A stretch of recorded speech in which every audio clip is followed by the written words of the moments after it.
vengo en representación del Ministerio de Justicia para explicarles un poco en qué consiste esto de la responsabilidad penal de las personas jurídicas y tratar también un poco sobre el contenido de la última reforma que se ha operado por la Ley Orgánica 1/2015 de modificación del Código Penal en esta materia. Como es un asunto que es un poco árido y tiene que ver mucho con conceptos jurídicos a veces un poco complejos, he tratado de hacerlo más ligero mediante una presentación en PowerPoint y no sé si lo he conseguido, pero por lo menos va a tener una parte visual, no solo se va a escuchar, sino que también se va a poder leer. Por lo tanto, habrá algunas cosas que yo creo que se puedan entender un poquito mejor. Vamos adelante.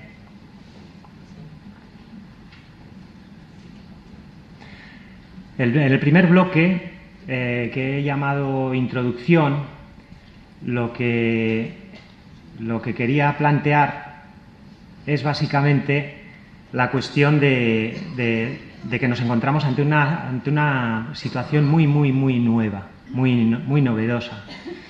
El derecho penal existe pues desde el origen de los tiempos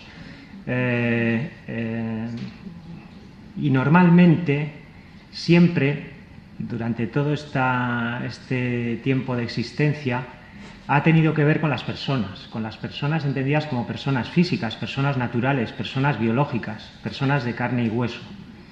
Sin embargo, de un tiempo a esta parte, este modelo ha cambiado y ahora mismo ya nos encontramos ante un modelo de sistema penal que no solo contempla a las personas físicas, sino también a las personas jurídicas, que también hay que entender qué son estas cosas. Las personas jurídicas son unos entes, unas ficciones que crea el derecho, porque realmente no existen, en el estado de naturaleza no existen las personas jurídicas, las creamos nosotros para hacerlas sujetos de derechos y obligaciones. Como sabemos, pues el ejemplo más claro de persona jurídica es el de la sociedad mercantil. Las sociedades mercantiles, a pesar de que no tienen cuerpo, sí pueden firmar contratos. Y esto lo pueden hacer en nombre propio.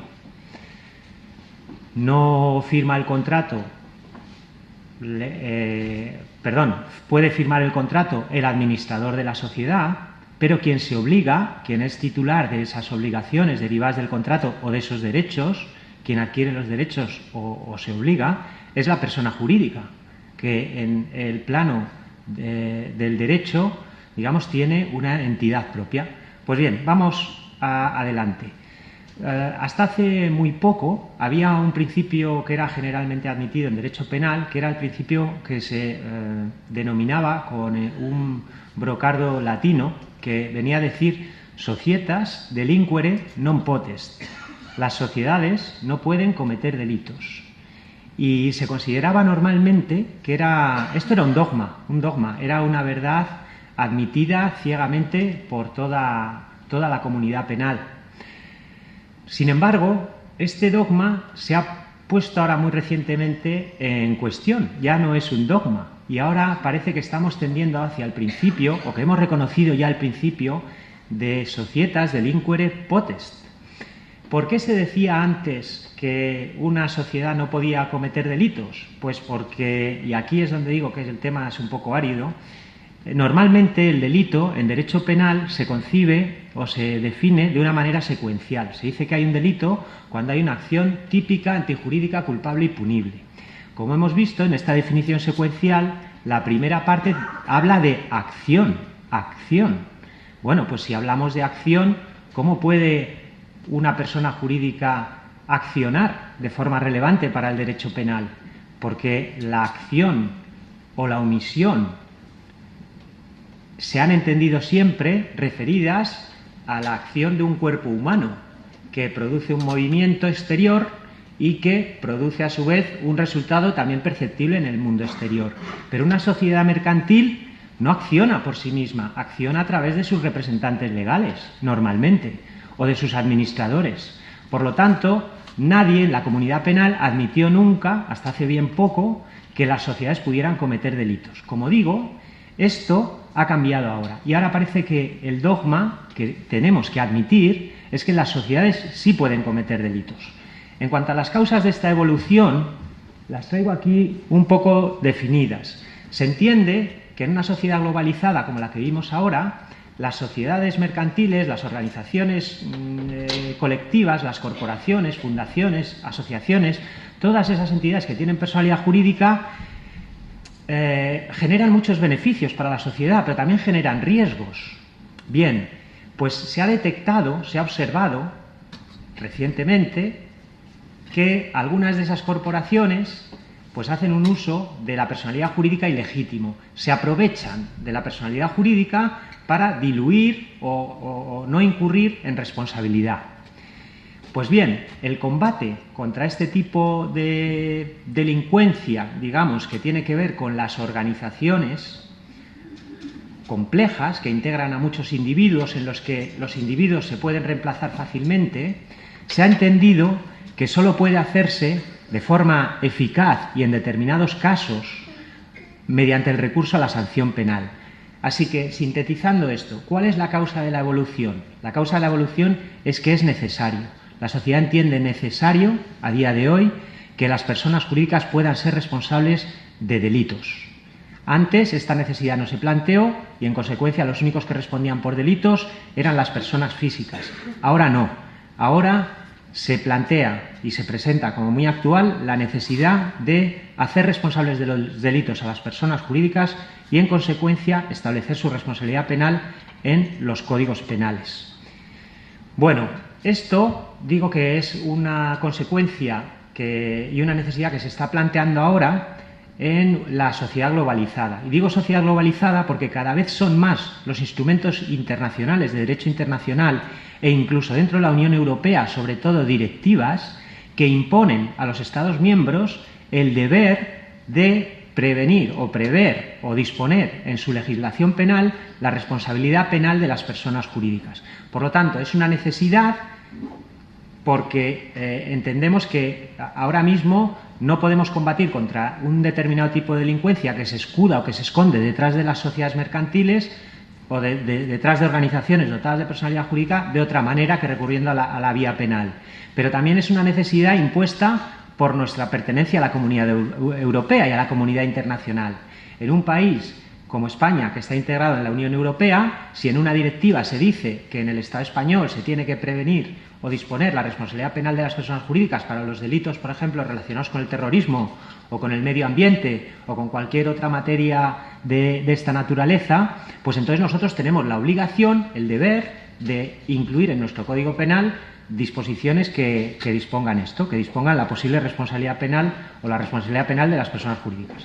Por lo tanto, tenemos un dogma que está quebrando. Tenemos las causas por las cuales ese dogma está quebrando.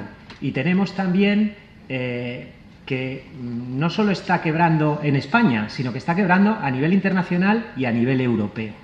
Pues, ¿cuál es la situación en España? Vamos a echarle un vistazo.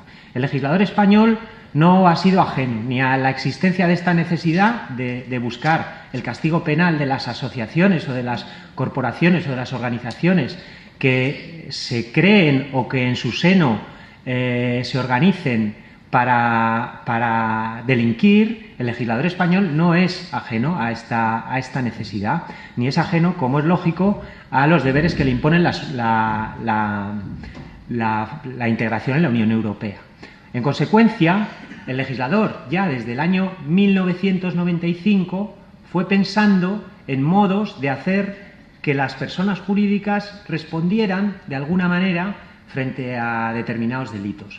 Y el primer hito histórico en esta materia hay que buscarlo en el Código Penal de 1995, que es el que está vigente a día de hoy, aunque con muchas modificaciones.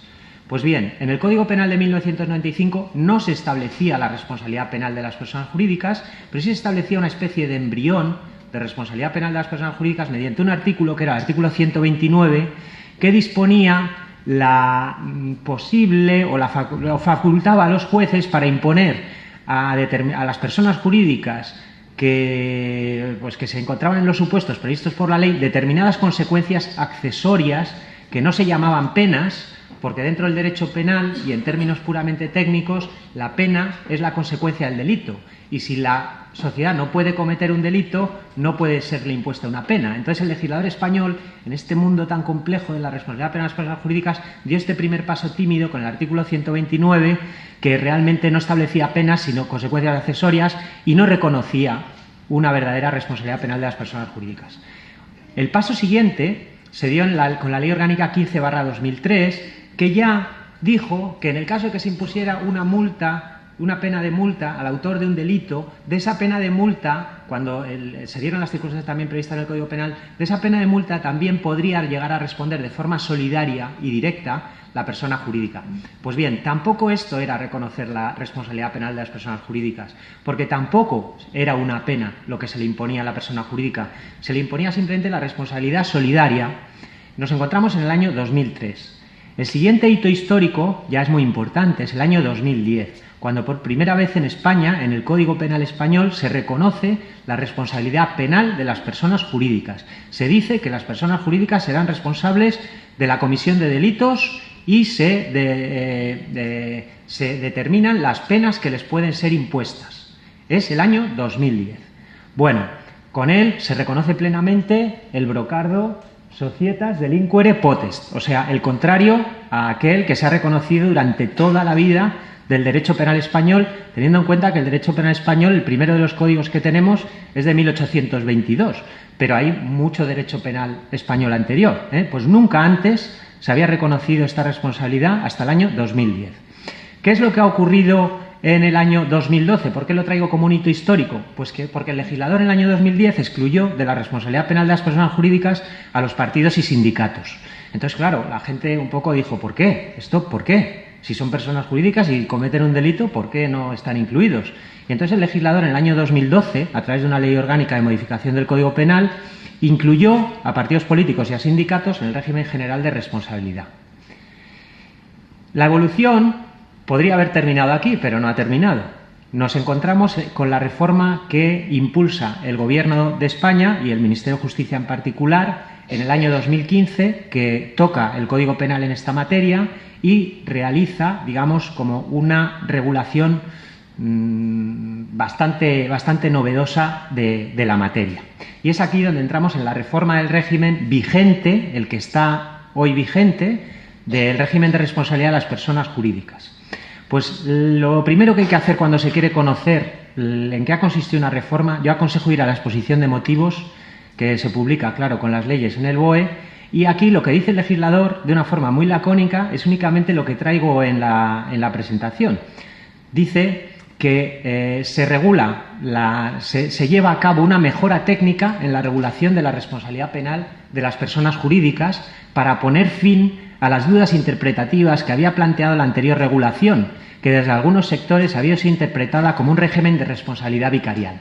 Esto es lo único que nos dice el legislador en la exposición de motivos de la Ley 1/2015. Bueno, pues además de llevar a cabo una mejora técnica, hay que decir que la Ley Orgánica 1/2015 incluye en el régimen de responsabilidad, igual que se hizo en la Ley de 2012, esta vez a las sociedades mercantiles estatales. En 2012 se incluyeron a partidos políticos y sindicatos.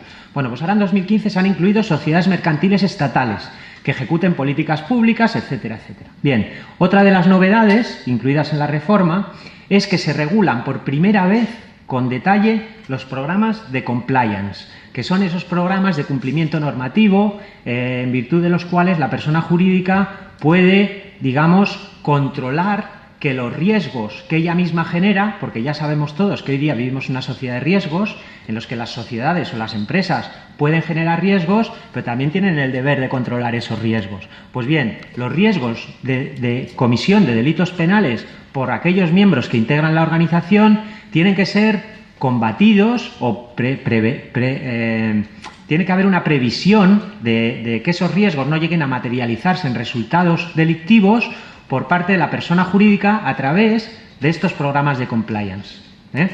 Bueno, pues esta regulación se hace por primera vez en la historia de España de una forma pormenorizada y detallada. Ya sabemos qué requisitos mínimos tienen que cumplir los programas de compliance.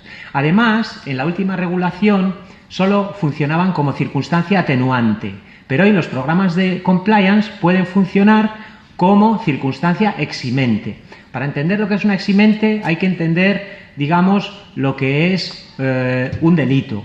Un delito, como he dicho, se define como una acción típica, antijurídica, culpable y punible. Pues bien, una circunstancia eximente, por ejemplo, es una circunstancia que excluye la antijuricidad. ¿Qué tendríamos entonces? Y me pongo, por ejemplo, en el caso de la legítima defensa. Cuando alguien mata a otro en legítima defensa, comete una acción típica, realiza una acción que es típica. ¿Por qué? Porque realiza una acción humana, que es darle al otro a lo mejor con un palo, y es típica porque está descrita en el Código Penal. Para luego, una vez que hemos, dentro de la definición de delito, comprobado que la acción es típica, tenemos que ver si es antijurídica, porque solo las acciones que cumplen todos los requisitos de la definición secuencial de delito son delitos realmente. Si falta alguno de los elementos del delito, si falta la antijuricidad, si falta la culpabilidad, si falta la acción, si falta la tipicidad, entonces no hay delito. Con que falte un elemento no hay delito.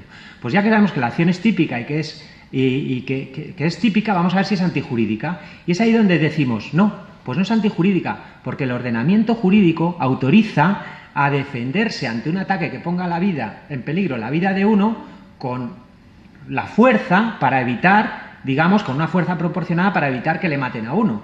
Y en ese caso opera una eximente que se llama de legítima defensa. Entonces, quita, digamos, que la legítima defensa arranca la antijuricidad de la definición del delito y ya no podemos pasar de ahí. Tenemos una acción típica, pero que no es antijurídica. Y como no es antijurídica, no llegamos a la pena. No es una acción de la que uno tenga que responder penalmente con una pena, porque no ha cometido un delito.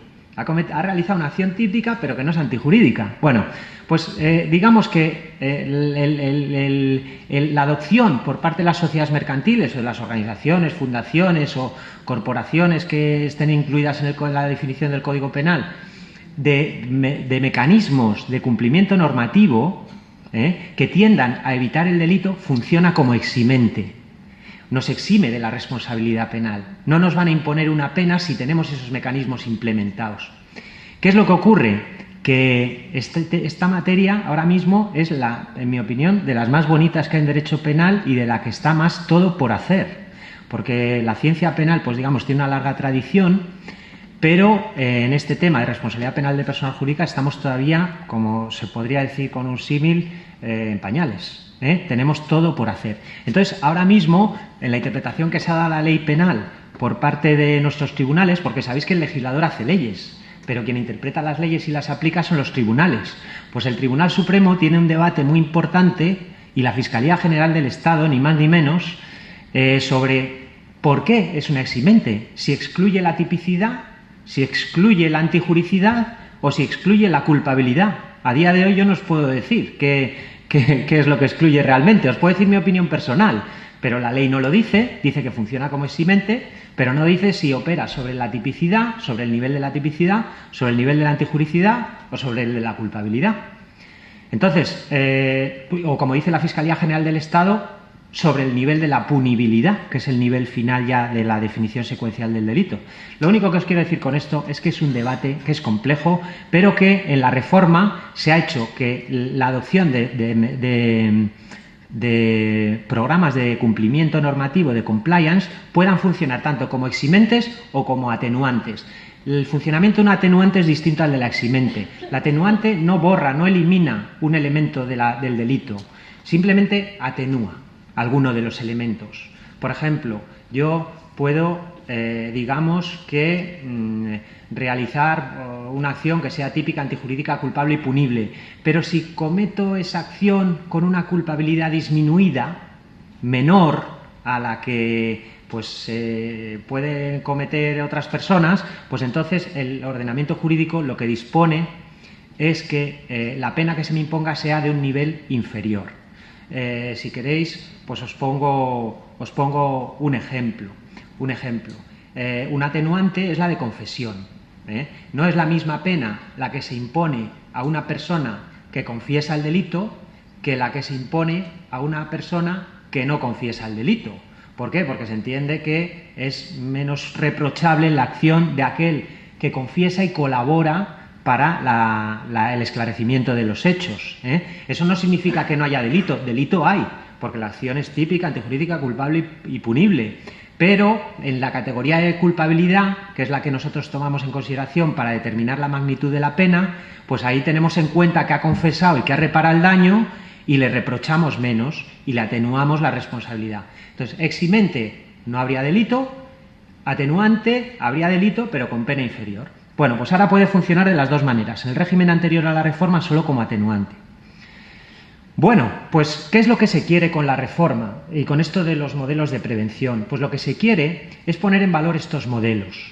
Pero hay que tener en cuenta que la Fiscalía General del Estado ha dicho una cosa muy razonable en relación con esta materia, y es la siguiente. No vale con coger y comprarme un modelo en el mercado y llevarlo a mi oficina y decir que tengo este modelo de prevención y que es este protocolo y son estos documentos. No, no vale. Dice la Fiscalía en su reciente circular 1/2016, que a todo aquel interesado en la materia yo le recomiendo que lea, que la implementación de los sistemas de prevención no puede hacerse de forma estandarizada con la única finalidad de eludir el reproche penal. O sea, si yo meto en mi organización un modelo de compliance, yo establezco un sistema dentro de mi organización para evitar que se cometan delitos dentro de esta organización, entonces yo realmente lo que tengo que hacer es tomarlo con seriedad y tengo que hacer un seguimiento de ese sistema y ver que en la práctica está funcionando y está, pues digamos, que dando los resultados que se espera que dé un modelo de este tipo. No vale con decir, no, yo hago aquí un modelo que copio de Internet, que tengo aquí unas cosas que dicen que, bueno, que pues, unos protocolos así como muy complicados y lo guardo y ya está. No, eso no vamos a conseguir ni eximente ni atenuante. Y en el caso que se nos exija o se nos impute por la posible, se quiera exigir una posible responsabilidad penal, pues no nos va a funcionar. Entonces, es importante recordar esto, que lo dice la Fiscalía con toda claridad, que los programas de compliance no se pueden percibir como meras formalidades, como una suerte de seguro frente a la acción penal. Creo que la Fiscalía lo dice con toda claridad. Lo que tienen que ser, y a mí me gusta esta expresión, es manifestaciones de una cultura ética empresarial, de una cultura de cumplimiento. La cultura existe e impregna toda la organización y el manual o el programa de compliance no es más que una forma en la que esa cultura se exterioriza. Pero lo que se valora realmente, para ver si existe o no la eximente, es la cultura de cumplimiento, la cultura ética empresarial. Esto yo creo que hay que tenerlo claro. Otra cosa que dice la Fiscalía es que, claro, es evidente que no hay determinadas compañías que pueden permitirse estos programas y hay determinadas compañías que no podrán. Y sí que hace referencia a que es posible recurrir a contratación externa de estos programas, en el sentido de que, claro, uno no tiene normalmente, cuando se dedica a una determinada actividad, pongamos mercantil, que conocer pues todas estas cuestiones relativas a los riesgos penales de los que yo estoy hablando ahora, ni que conocer todos los detalles para neutralizar esos riesgos. Entonces, la Fiscalía dice en esta materia dos cosas importantes. Una, que no son formalidades, que hay que implementarlos de verdad. Y dos, que lo puede hacer la persona dentro de su organización o, alternativamente, traerlo de fuera. Bueno, pues ya nos hemos puesto un poco en orden con lo que es la situación anterior, lo que es el origen de la responsabilidad penal y cuál ha sido la evolución en el derecho español. Pero ahora mismo es muy importante tener en cuenta que la Ley 1/2015 lo único que ha hecho ha sido poner pues negro sobre blanco algunos textos en un código que llamamos Código Penal. Pero hay que tener en cuenta que esas leyes que están ya hechas y que ahora mismo se están aplicando, las están aplicando los tribunales. Y que hay unos aplicadores también, que son los fiscales, que también han dicho algo muy relevante al respecto. Yo no pongo en el mismo nivel la ley que el intérprete, pero sí digo que es importante para conocer la ley, conocer lo que dice el intérprete, sobre todo cuando hablamos de la Fiscalía General del Estado y cuando hablamos también del Tribunal Supremo, la Sala Segunda.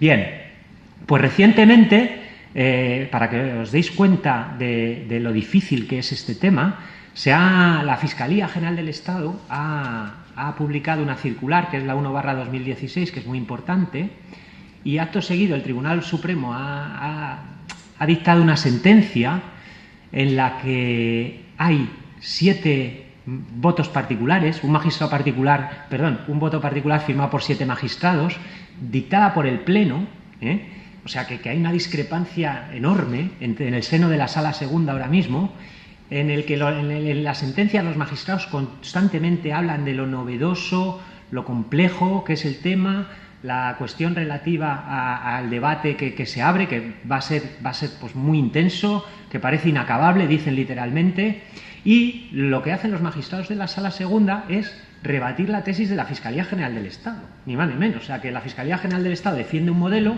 y los magistrados de la Sala Segunda defienden o postulan que la Fiscalía yerra, que no acierta en este punto y que realmente el modelo que ha querido el legislador es otro, ¿no? Entonces, en esta materia, ya sabéis que el intérprete máximo de la ley penal es la Sala Segunda del Tribunal Supremo, en España. La Fiscalía General del Estado también tiene que decir, a través de sus circulares tiene mucho que decir, pero quien interpreta y aplica las leyes es la Sala Segunda.